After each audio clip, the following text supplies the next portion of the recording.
Hi, I'm Shekhar Suman and welcome once again to Movers and Shakers. Hi, how are you? हाँ, how are you से मुझे याद आया कि जनाब हम बड़े ही खतरनाक दौर से गुजर रहे हैं। सुबह का अखबार पढ़ लो तो भूख मर जाती है, रात को टीवी पर समाचार देख लो तो नींद उड़ जाती है। स्कैम, घोटाला, खून, हवाला, इनके अलावा कोई खबर ही नहीं। लगता है कुछ दिनों में अखबारों के नाम कुछ इस तरह से होंगे: हवाला टाइम्स, बलात्कार bulletin.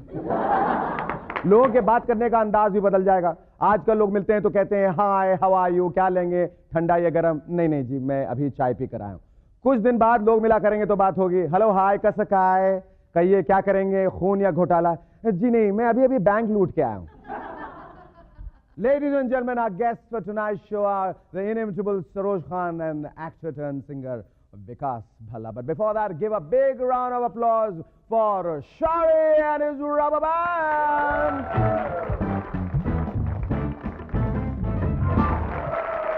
Welcome back. Hi, I'm Shekhar Suman and you watching Movers and Shakers.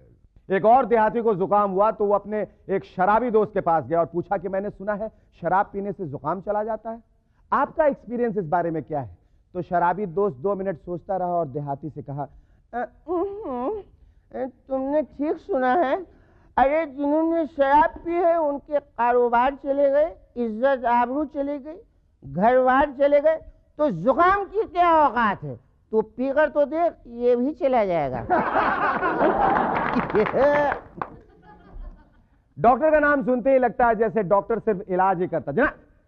यह गलत फहमी है। डॉक्टर इश्क भी करता है और इश्क मेडिकल लैंग्वेज में करता है। वो अपनी प्रेमिका की तारीफ कुछ इस तरह करेगा, तुम्हारी आंखें जीवन टॉनिक है, तुम्हारा साथ मेरे लिए ऑक्सीजन है, तुम्हारे बाल क्लोरोफॉर्म की बदहोशी है और तुम एक चलती फिरती क्लिनिक हो। मैं अपने देश के नौजवानों से विनती करता हूं, इल्तजा करता हूं कि उठो जागो नौजवानों, कुछ बड़ी बेवकूफियां करो और रिकॉर्ड बनाओ। Bye, see you. हमारे नए बंगले की बात आज फाइनल कर लेना। मालूम है। और हाँ, बैंक से 10 कैश लेके आना। Bye.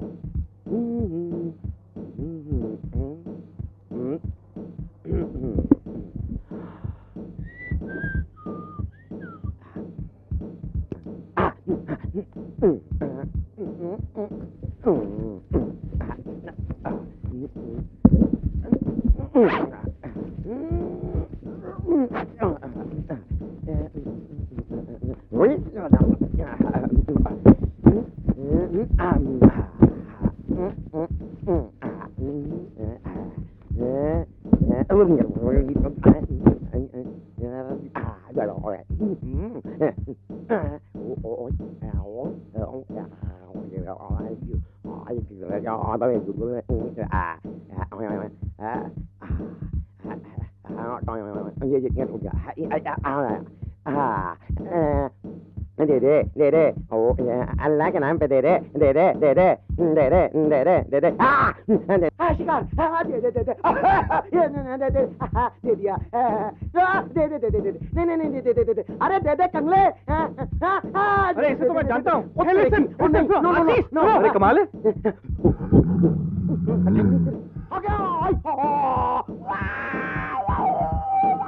Financer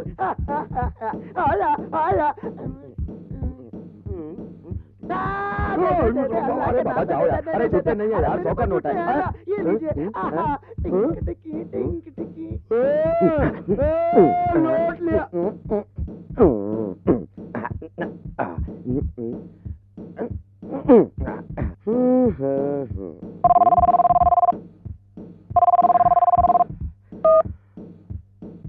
hello darling, movers and shakers की पार्टी याद है ना? हाँ, रिलैक्स। और cash? Yes, of course. Things they never taught you at business school. Thank you, आशीष। एक बड़े पेट वाले सेठ जी कार से उतरे तो एक भोले बच्चे ने अपने पिता से पूछा, पिताजी ये कौन है? पिता ने सीधा सा जवाब दिया कि बेटा ये उद्योगपति है। तुरंत बाद एक गर्भवती यानी प्रेग्नेंट औरत उधर से गुजरी तो भोले बच्चे ने अपने पिता से पूछा, क्या ये भी उद्योगपति है? पिता ने जवाब दिया, नहीं, ये पति उद्योग है। दोस्तों, कोई देश कितनी भी तरक्की करे, हमें ईर्ष्या नहीं करनी चाहिए। सुना है कि फ्रांस में सरकार कुत्तों के लिए टॉयलेट्स बनाने जा रही है। मुबारक हो फ्रांस के कुत्तों। टाइल्स वाले चमकीले शौचालय।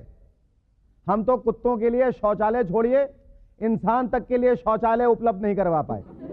शौचालय तो छोड़िए, प्रति व्यक्ति के लिए एक झाड़ी तक उपलब्ध नहीं करवा पाए। यूरोप तरक्की कर रहा है तो क्या, हम क्यों चले और क्यों नकल करें। पिछले दिनों वियतनाम में सरकार ने कानून बना दिया कि भ्रष्टाचार की सजा मौत होगी। अब यह कानून हमारे यहां बना दिया जाए तो सोच के डर के मारे दिल बैठने लगता है। कहां से लाएंगे इतनी जेलें और कहां से लाएंगे इतने जल्लाद। वैसे भ्रष्टाचार कहां नहीं, करप्शन कहां नहीं है भाई। सब देशों में फर्क सिर्फ क्वांटिटी का है। रशिया, अमेरिका और भारत के राष्ट्रपति तीनों भगवान से मिले और तीनों ने भगवान से एक ही सवाल किया कि उनके देश से भ्रष्टाचार कितने साल में खत्म होगा। सबसे पहले भगवान ने अमेरिका के राष्ट्रपति को बताया कि देखो, अमेरिका से भ्रष्टाचार 50 साल में खत्म होगा। अमेरिका के राष्ट्रपति को रोना आ गया कि 50 साल तक तो ये देखने के लिए वो जिंदा ही नहीं रहेंगे। रशिया के राष्ट्रपति को बताया गया कि रशिया से भ्रष्टाचार 60 साल में खत्म होगा। रशिया के राष्ट्रपति को भी रोना आ गया, तब तक तो मैं जिंदा नहीं रहूंगा ये देखने के लिए। जब भारत के राष्ट्रपति ने पूछा कि भारत से भ्रष्टाचार कब खत्म होगा, तो इस बार भगवान रोने लगे कि पता नहीं ये देखने के लिए मैं जिंदा रहूंगा या नहीं। भगवान की बात से एक बात याद आई कि एक दफा नरसिम्हा राव जी, मुलायम सिंह और लालू प्रसाद यादव तीनों नर्क पहुंचे। नर्क में बहुत दिनों तक टूर करने के बाद अचानक उन तीनों को अपने घर की याद आई, तो यमराज के पास पहुंचे और उनसे रिक्वेस्ट किया, यमराज जी क्या हम अपने अपने स्टेट में अपने अपने घरों में अपने अपने दोस्तों और रिश्तेदारों से बात कर सकते हैं। यमराज ने कहा कर सकते हैं, लेकिन पैसा जो है इंटरनेशनल कॉल से भी ज्यादा लगेगा। उन्होंने कहा कोई बात नहीं। तो तीनों ने अलग अलग अपने घर फोन घुमाए, फिर सबका बिल आया। नरसिम्हा राव जी का बिल आया 40,000 रुपए, मुलायम सिंह जी का बिल आया 50,000 रुपए, लेकिन लालू जी का बिल सिर्फ 1 रुपया आया। नरसिम्हा राव जी और मुलायम सिंह गुस्सा हो गए, यमराज को कंप्लेन करने लगे, कहने लगे आप तो पार्शल हैं, हमारा बिल 40,000 और 50,000 और लालू जी का बिल सिर्फ 1 रुपया, वो क्यों? यमराज कहने लगे वो इसलिए क्योंकि नर्क से बिहार लोकल कॉल गिना जाता है। खैर साहब, छोड़िए भ्रष्टाचार को, डरावनी बातें खामखा क्यों करें, कुछ रोमांस की बातें करते हैं, रोमांटिक बातें। एक पत्नी को पता चला कि मर्द को किस लिए बेचारा कहते हैं, क्योंकि जो शख्स जहाज उड़ा सकता है, रेल चला सकता है, विश्व युद्ध लड़ सकता है, शेर का शिकार कर सकता है, वो बेचारा अपनी कमीज में बटन नहीं टांग सकता। तो उसने अपने पति से बड़े ही भोलेपन से पूछा, अगर हम औरतें नहीं होती तो तुम मर्दों के कपड़े में बटन कौन टांगता? पति ने उतने ही भोलेपन से जवाब दिया कि अगर तुम औरतें नहीं होती तो हम मर्दों को कपड़े पहनने की जरूरत ही क्यों पड़ती?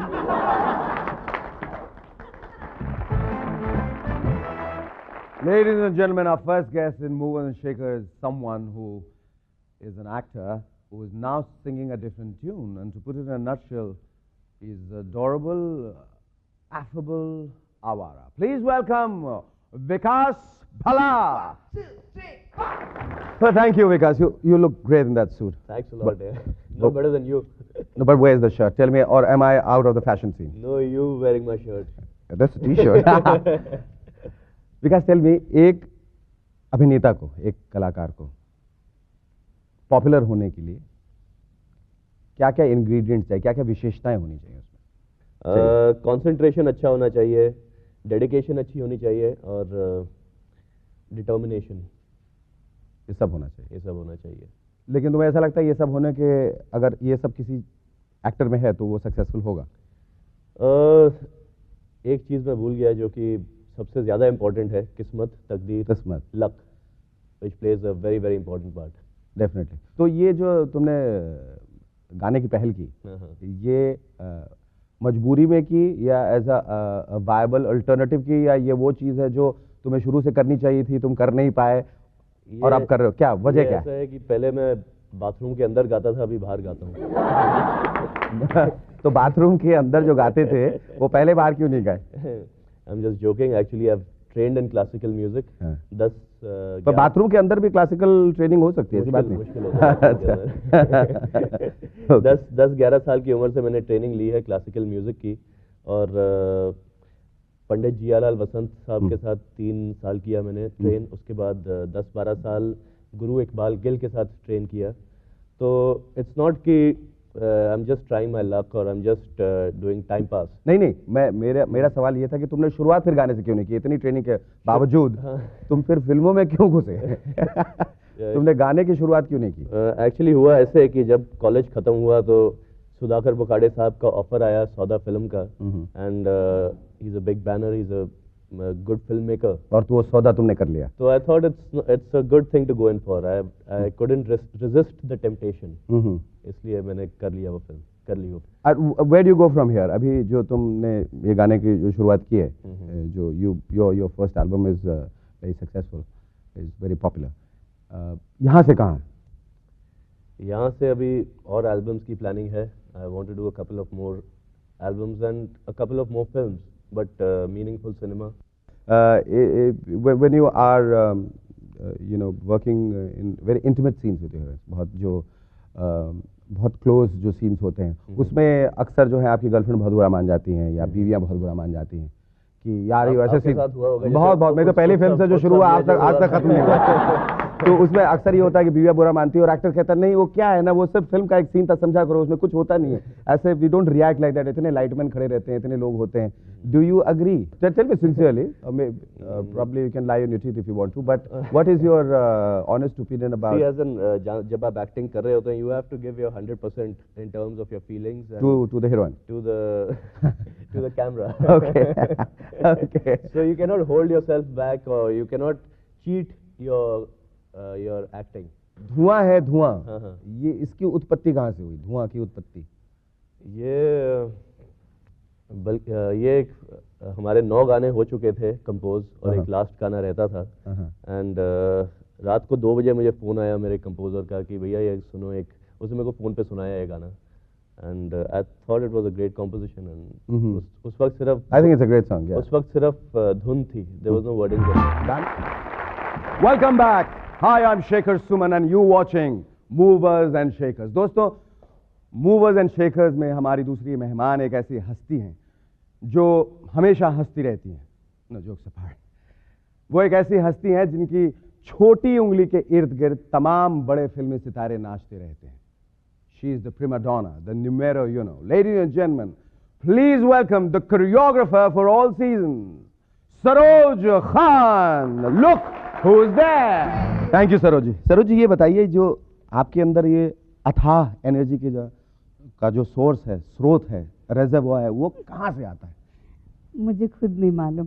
ये बहुतों ने सवाल पूछा है, लेकिन मैं भी ट्राई करती हूँ सोचने का ये आता कहाँ से, मुझे खुद। आप छुप छुप के एक्सरसाइज तो नहीं करती? नहीं, मैराथन 26 किलोमीटर के छुप के दौड़ के आ गए? अभी तक दुबली ना हो चुकी है। नहीं हो सकता, इससे आप बहुत ज्यादा मोटी रही हूँ। अब ये 26 किलोमीटर रोज दौड़ने के बाद का ये नतीजा है, ऐसा नहीं। अच्छा ये बताइए सरोज जी, जो हमारी कोरियोग्राफी जो है, हमारा जो ये डांस डिपार्टमेंट बहुत आगे निकल चुका है, हमारे जो कोरियोग्राफर्स हैं, ये जो हर चीज को जो ये ऐसा लग रहा है या तो पैंट में छिपकली घुस गई है या कॉकरोच उसको निकालने की कोशिश कर रहे हैं, या हर चीज इतने विगरसली, इतने वायलेंटली हिलाते हैं। वो रोमांटिक डुएट में भी लड़की को कुछ कहना, वो बगल में है, दोनों लगे पड़े हैं, अरे उसकी तरफ देखो भाई, कुछ कहो, कुछ कहना चाह रहे हो, कुछ कहो, वो भी नहीं। ये कहाँ जा रहा है हमारा डांस, किधर जा रहा है? एक्चुअली क्या, हम लोग वेस्टर्न साइड फॉलो करने की कोशिश करते हैं। MTV इतनी हावी हो गई है, ये एल्बम्स ये वो, कि हम लोग उनसे कंपटीशन करने में अपने आप को भूल गए हैं। हम रोमांस भूल गए हैं कि अगर लड़का लड़की को कहे मैं तुझे प्यार करता हूँ तो आंखों से भी हो सकता है, हाथों से भी हो सकता है। धक-धक का बहुत ज्यादा असर होगा। अच्छा, ये जो आप डांस करवाती हैं, जो कोरियोग्राफी करती हैं, इसमें ज्यादातर लोग जो हैं 2 लेफ्ट फीट वाले, 1 हैंड वाले और बगैर ब्रेन्स वाले भी करते रहते हैं, तो आप कैसे उन्हें नचवाती हैं? और क्या लगता है, कभी ऐसा लगता है जब वो डांस कर रहे हैं छुप के कहाँ से आ गए, ऐसा लगता है? हाँ, नहीं, बगैर नाम लिए, मतलब बगैर नाम लिए, बगैर कुछ किए, बात नहीं है, सब जानते भी हैं। 2 लेफ्ट फीट वाले मेरे पास आते हैं, लेकिन उन्हें हम काफी टाइम प्यार से सिखाते हैं और उनके साथ एक असिस्टेंट छोड़ देते हैं, महीना भर छोड़ दे, लग लो पीछे, लगे रहो। बस जब वो तैयार हो जाते हैं और कहते हैं master ji I am ready. ऐसा तो नहीं होता कि वो पूरे रिहर्सल के बाद जो है वो डांस सीख जाता है और जब आपका असिस्टेंट भूल जाता है, वो 2 लेफ्ट फीट लिए चला आता है? सरोज जी वापस सिखाओ मुझे, दूसरों के पास भी जाना है। ऐसा एक बार हुआ था जब अहमद मेरा असिस्टेंट था, तब मैंने उसे आर्टिस्ट दी थी। 7 दिन के बाद वो आके मुझे बोला था, मास्टर जी मैं आपका काम नहीं कर सकता हूँ। तो मैं बोली क्या हुआ? बोले आज जो सिखाता हूँ कल पूछता हूँ वो भूल जाती है, फिर मैं सुबह से मतलब ए से शुरू करता हूँ। मैं बी तक अभी तक पहुंचा ही नहीं हूँ हफ्ते में। आपके साथ कभी कोई बहुत ही मजेदार किस्सा ऐसा हुआ है? Anything which is been very very funny when you are trying to choreograph a big heroine? एक हीरोइन थी, उसे हमने 6 बजे बुलाया था सुबह रिहर्सल में। हमारी 6 बजे तो हीरोइंस होती हैं। ये तब की बात कर रही हूँ जब ये पहले सोया करती थी हीरोइन। जब जागा करती थी। अच्छा पहले वो तो वो आई रिहर्सल में, तो मैंने देखा कि उसको जो ग्रीन है ना जेवर का, लास्ट नाइट जो शूटिंग की है वो भी उधर ही है। अच्छा। वो चोटियां जो थी वो भी वैसी ही हैं। अच्छा। और जो सांप बनाया था यहाँ वो भी वैसा ही है। अच्छा। तो मैं उनसे पूछी, मैंने कहा you have not had your bath? तो बोली नहीं, I have not even brushed my teeth. तो मैंने उसी वक्त पैकअप कर दिया। मैं बोली इस हालत में मैं नहीं नचा सकूंगी। That was the worst incident. मेरे ख्याल से उसके बाद से ये जितने क्लोज गाने की पिक्चराइजेशन है बंद हो गई। उसके बाद से दूर दूर से बोले सब करो। आपने अब तो इतने अवार्ड्स भी जीत लिए कि आपने अब थक हार के कह दिया मुझे अवार्ड्स लेने ही नहीं चाहिए नहीं। जैसे लता जी ने कह दिया कि भाई नहीं अब मुझे नहीं चाहिए। कितना लूंगी यार, कहाँ रखूंगी, घड़ी घड़ी कहाँ का शेल्फ बनाऊंगी मैं, घर में भर गया है। तो उन लोगों के बारे में आपको क्या कहना है? मतलब you have been through a different kind of different generation, different school, different era, and a different set of actors जहाँ आपने बहुत soft movements भी कराए, ये कराया वो कराया, पर आज तो सब आते तो what do you think about them? Actually क्या है, आजकल कोई सीख के आता नहीं है। और आज कोई मुश्किल नहीं है डांस डायरेक्टर बनना। कल आके कोई भी लड़का आपसे कह देगा मैं नाचना जानता हूँ, आपने उनको इमीडिएटली चांस दे दिया। So these are the guys जो MTV वॉच करके आके इन्हीं चीज़ों में लगे रहते हैं बिकॉज उनको बेसिक्स नहीं मालूम। हम लोग आए हैं उस मास्टर के पास से जिन्होंने हमें बेसिक सिखाया। आप तो सोहन लाल जी के साथ हैं। उनसे सीखा, उन्हीं का खा रहे हैं अभी तक। उन्होंने ये सिखाया कि व्हाट इज रोमांस। कभी कोई स्टोरी के साथ अगर आप गाना बनाओ तो लोग देखते हैं, और यूं ही एक पैच बना के चले जाएं आप तो ऐसा लगेगा आइटम करके चले गए, कौन आया क्या किया कुछ समझ में नहीं। आज वो नहीं है। आज किसी भी डांस डायरेक्टर में ये नहीं है कि हम स्टोरी के साथ। Do you ever object or do you are just the director's choreographer? No, I do object when they tell me for certain movements like pelvics and all that. कुछ pelvic बहुत अच्छे लगते हैं लड़कियों पे, कुछ नहीं अच्छे लगते। Some certain camera angles are not good for ladies, especially low angles and all that. और खास करके जब उन्हें मिनी स्कर्ट पहना के। I object on all those things. इसीलिए mostly all the ladies are very safe with me. I make them look sensuous, not vulgar. और उसकी क्या परिभाषा क्या है दोनों की अलग अलग? सेंसुअलिटी की, सेंसुअसनेस की और आप देखिए ना, श्रीदेवी ने 6 गज की साड़ी पहन के कितनी खूबसूरत लगी, वो भी सेक्सी लगी थी। अग्रीड। इट्स नॉट नेसेसरी कि इतना छोटा पहन के ही यू लुक सेक्सी। बिल्कुल। Thank you Saroj ji. Thank you very much. Thank you. अच्छा सरोज जी, जाते जाते एक आखिरी निवेदन है, जैसे जेपी दत्ता साहब के आखिरी मुगल है, वैसे आखिरी निवेदन ये है कि बरसों पहले डेकेड अगो आपने वो गाना पिक्चराइज किया 1 2 3, बड़े सॉफ्ट मूवमेंट्स थे, कुछ ऐसे थे, कुछ थे। अगर आज की डेट में वही गाना पगलेट स्टाइल में किया जाए, यानी कि बिल्कुल हिस्टेरिकल स्टाइल में, जिम्नास्टिक स्टाइल में, तो वो कैसा होगा? पहले तो आप सॉफ्ट मूवमेंट में करके दिखा दें।